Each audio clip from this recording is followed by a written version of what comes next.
नमस्कार दोस्तों, आज का टॉपिक है कि अब चीन को खुलकर नेपाल के राजा और भारतीय हिंदुओं के पक्ष में उतरना होगा। दोस्तों, ऐसा हम क्यों कह रहे हैं? पहले करते हैं थोड़ा सा भारत की बात और उसके बाद करेंगे नेपाल की बात। तो दोस्तों, हुआ क्या कि ब्रिटेन के जो बोरिस जॉनसन प्रधानमंत्री हैं वो भारत में आए। सबसे पहले आप ये बात जान लेना कि अमेरिका और ब्रिटेन जैसे देश जितने शातिर और बदमाश हो सकते हैं उतना चीन कभी नहीं हो सकता है।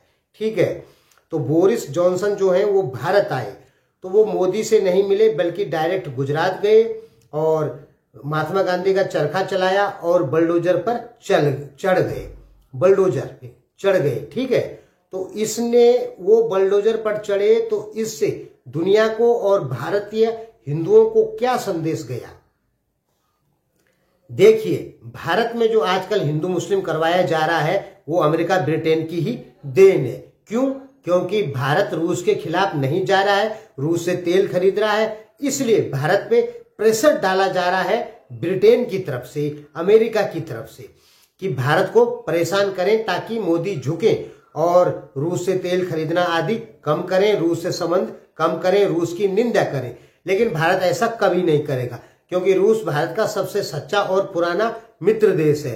भारत अमेरिका के खिलाफ हो सकता है लेकिन रूस के खिलाफ नहीं। यदि भारत रूस के खिलाफ जाने की कोशिश मोदी करेंगे तो मोदी को जनता का विद्रोह का सामना करना पड़ेगा और मोदी ऐसा कर भी नहीं सकते हैं क्योंकि भारत की जनता कभी भी अमेरिका को अपने मित्र के रूप में नहीं देख सकती है, वो रूस को ही अपने सच्चे मित्र के रूप में देखती है। रूस और अमेरिका के कभी भी टकराव होगा तो भारत की पूरी जनता रूस के पक्ष में खड़ी दिखाई देगी।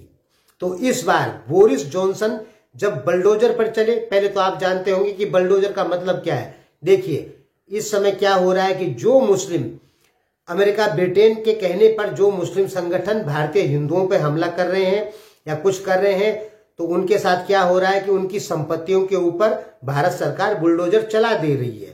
हालांकि दोस्तों, हमारा मानना है कि निर्दोष को सजा नहीं होनी चाहिए, केवल दोषी को ही सजा होनी चाहिए, चाहे वो हिंदू हो चाहे वो मुस्लिम हो। तो ये बुलडोजर पर बोरिस जॉनसन जब चढ़े तो भारतीय हिंदुओं को क्या लगा कि बोरिस जॉनसन हमारे पक्ष में खड़े हैं और मुसलमानों के खिलाफ है। देखिए, ब्रिटेन ने कितनी शातिर चाल चल दी। उधर से कुछ मुस्लिम संगठनों पर फंडिंग करवा के ब्रिटेन अमेरिका ने भारत में हिंदू मुस्लिम में आपस में करवा दिया। आप देख ही रहे होंगे, ठीक, मोदी पर प्रेशर डालने के लिए।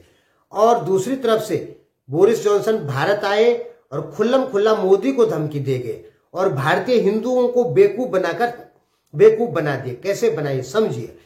वो जब बुलडोजर पर चले उसके दो मतलब निकलते हैं।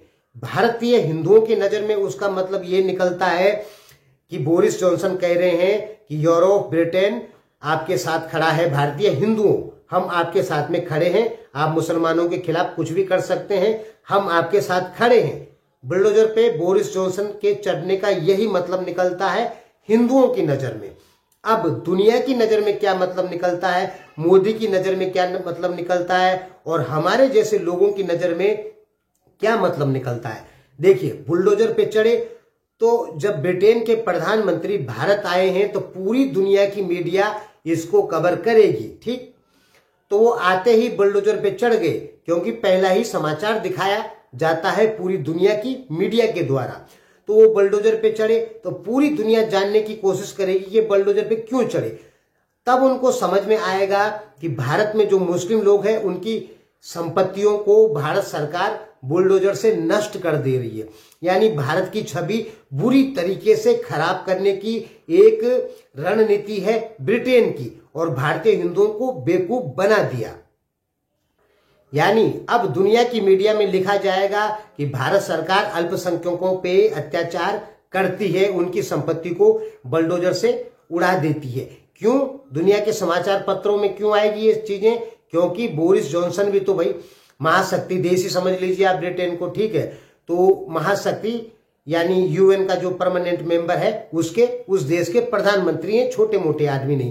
पूरी दुनिया की मीडिया कवरेज देगी इस न्यूज को कि बुलडोजर पे चढ़े और भारत सरकार अल्पसंख्यकों पे अत्याचार कर रही है। ये बोरिस जॉनसन ने खुल्लम खुल्ला मोदी को धमकी दी, ठीक है, क्योंकि मुस्लिम देश फिर नाराज होंगे भारत के ऊपर और दुनिया में बताया जाएगा कि भारत अल्पसंख्यकों पे अत्याचार करता है। तो ये ब्रिटेन और अमेरिका की खुल्लम खुल्ला धमकी है मोदी के लिए, और ठीक है, और भारतीय हिंदू बन गए यहाँ पे बेवकूफ, क्योंकि उनको लग गया कि बोरिस जॉनसन ये संदेश देना चाहते हैं कि हिंदुओं हम तुम्हारे पक्ष में खड़े हैं। तो क्या हो गया, कुल मिला जुला के बोरिस जॉनसन कबाड़ कर दिए भारत यात्रा में अपना, ठीक है, अपना नहीं भारत का कबाड़ा करने आए हैं। ये पर्दे के पीछे की राजनीति है जो कि सच्चाइयां हैं। अब चीन से हम भारतीयों को या नेपालियों को ये उम्मीद करनी चाहिए, चीन देखिए, चीन क्या है कि वो हिंदुओं के पक्ष में खुलकर नहीं उतरता है, क्योंकि चीन समझता है इस चीज को। यदि वो नेपाल में खुलकर राजा का समर्थन करता है और भारत में खुलकर हिंदुओं का समर्थन करता है तो उससे होगा क्या कि मुस्लिम देशों में संदेश जाएगा कि चीन भारत के हिंदुओं के पक्ष में खड़ा है, नेपाल के हिंदुओं के पक्ष में खड़ा है, ठीक है। और अमेरिका के, ब्रिटेन की जो मीडिया है पूरी दुनिया में, वो चीन को बदनाम करवा देगी कि चीन मुसलमानों के खिलाफ है। इसलिए चीन कभी भी भारतीय हिंदुओं के पक्ष में या नेपाली हिंदुओं के पक्ष में कोई बयान नहीं देता है, एक भी बयान नहीं देता है, उल्टा मुसलमानों के पक्ष से ही देता है। मुस्लिम लोगों की जनसंख्या ज्यादा है, चीन व्यापारिक देश है, चीन को व्यापार करना है, उसे लड़ाई से मतलब नहीं है, उसको व्यापार से मतलब है, ठीक है। तो मुस्लिम देशों को नाराज नहीं कर सकता है, चीन भारत को भी नाराज नहीं कर सकता है, क्योंकि मुस्लिम देशों की जनसंख्या कितनी होगी, लगभग 150 करोड़ होगी लगभग, ठीक है। तो हिंदुओं की जनसंख्या भी तो 100 करोड़ के लगभग है। तो जो फायदा मुस्लिम देश चाइना को दे सकते हैं उतना ही फायदा लगभग भारत भी चीन को दे सकता है, यदि चीन भारत के हिंदुओं के पक्ष में बोले या नेपाली हिंदुओं के पक्ष में बोले या राजा के पक्ष में बोले। लेकिन चीन ऐसा नहीं करता है, जो कि चीन को करना चाहिए, क्योंकि उसके संबंध फिर भारत से अच्छे होंगे। और भारत चीन रूस मिल गए तो सोच लीजिए पूरी दुनिया से अमेरिकी दादागिरी पूरी तरीके से कम हो जाएगी।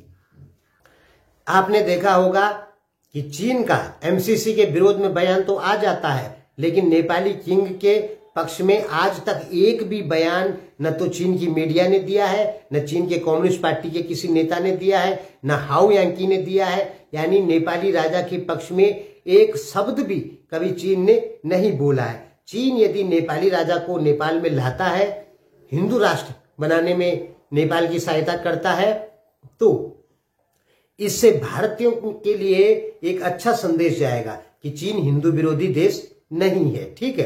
क्योंकि कुछ भी हो तो नेपाली राजा को अंतिम हिंदू सम्राट माना जाता है, ठीक ना। कहीं ना कहीं नेपाल में हिंदू राष्ट्र लाने में चीन यदि मदद कर दे, राजा को लाने में चीन यदि मदद कर दे, तो चीन की छवि कुछ न कुछ अच्छी जरूर होगी भारत की नजर में, भारतीयों हिंदुओं की नजर में। लेकिन चीन ऐसा नहीं करता है। क्यों नहीं करता है? क्योंकि चीन को एक ही चीज का डर रहता है कि फिर मुस्लिम देश मेरे ऊपर नाराज हो जाएंगे, और मुस्लिम देशों की जनसंख्या कुछ ज्यादा है और चीन उनको नाराज नहीं करना चाहता है। इसीलिए कम्युनिस्ट इस्लाम गठबंधन बना हुआ है। चीन को इस गठबंधन से अलग होना चाहिए, तभी जाके अमेरिका की जो दादागिरी है वो कहीं ना कहीं कम होगी। क्योंकि चीन इस्लाम जो गठबंधन बना हुआ है, उस इस्लाम जो गठबंधन है उसमें अमेरिकी फंडिंग है, यूरोपीय फंडिंग है, और कहीं ना कहीं चीन की भी फंडिंग है। ये जो कम्युनिस्ट इस्लाम गठबंधन है ये भारत में बना हुआ है, ठीक है। यानी भारतीय हिंदुओं को समाप्त करने के लिए कम्युनिस्ट इस्लाम गठबंधन बना है। इसमें ईसाई लोग भी शामिल है, फिर ध्यान में रख लीजिएगा। इस पर हम एक वीडियो पहले ही बना चुके हैं, उसको सुनेंगे तो आपको सब कुछ समझ में आ जाएगा। चीन यदि हिंदुओं को साथ देता है तो चीन और भारत की मित्रता पक्की हो जाएगी। चीन और भारत में तब तक मित्रता नहीं हो सकती है जब तक चीन हिंदुओं के पक्ष में नहीं आता है। चीन यदि हिंदुओं के पक्ष में आ जाता है तो पक्का है दुनिया की कोई भी ताकत चीन और भारत की मित्रता होने से नहीं रोक सकती है। लेकिन चीन हिंदुओं के पक्ष में नहीं बोलता है, जो कि उसे बोलना चाहिए। धन्यवाद।